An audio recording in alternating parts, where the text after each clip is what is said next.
চল না একটু পিছিয়ে চল না, বড় জায়গা পাবো, ঘুরে চলো না, এসো আরো পিছিয়ে চলো, আরো পিছিয়ে।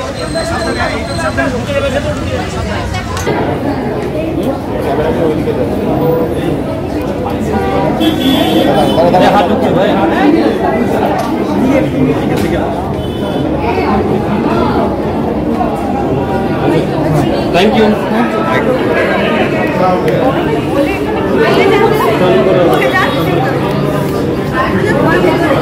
এক্সাইটেড। অভাগী ছবিতে আমরা সবাই খুব খুব কষ্ট করে কাজ করেছি, তো ফাইনালি আজকে রিলিজ হচ্ছে, ভীষণ ভীষণ এক্সাইটেড। খুব চ্যালেঞ্জিং ছিল, কিন্তু চেষ্টা করেছি যতটা সম্ভব অভাগী হওয়ার। হয়তো জানি না কি হবে, আজকে সবাই দেখতে পাবে কি হচ্ছে।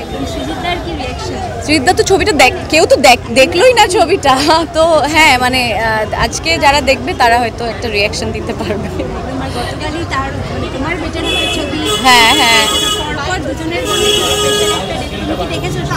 না আমি আজকে এসেছি, বাট আমি দেখেছি আগে পোস্ট প্রোডাকশনের সময় দেখেছি, স্ক্রিপ্ট পড়েছি, তো আমি জানি, শুটে ছিলাম আমি, তো একদমই। তো হ্যাঁ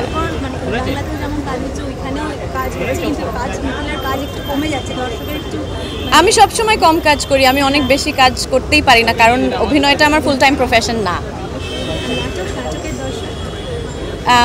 ওই যে বললাম, যতটুকু পারি সময় করতে পারি ততটুকু কাজ করি। দর্শকদের বলবো সবাই ও অভাগী দেখুন, সিনেমা হলে আসুন, সবাই মিলে ও অভাগী দেখে আমাকে জানান যে কেমন লাগলো অভাগীকে আপনাদের।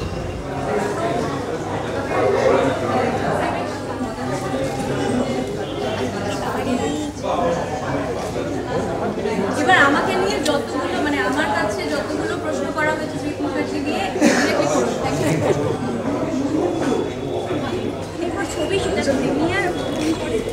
অভাগীর স্বর্গ আমরা মানে আমাদের ছোটোবেলা পাঠ্য ছিল, অবভিয়াসলি সেটার থেকে তো একটা ইন্টারেস্ট আছেই।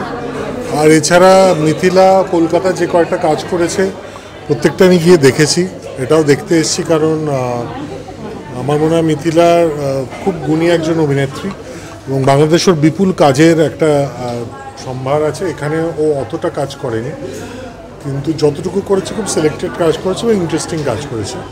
সো এটা দেখতে এসেছি, দেখা যাক কী কীরকম লাগে। সাহিত্য নির্ভর ছবি অবভিয়াসলি একটা তো তার গল্পের গঠন তো খুব স্ট্রং হবেই, এবার পারফরমেন্সেস, স্টোরি টেলিং এগুলো দেখি। না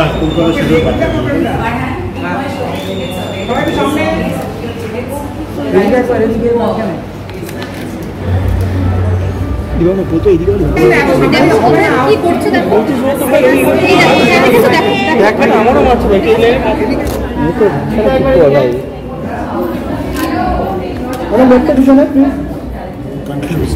শুরু করি। এবার মাঝখানে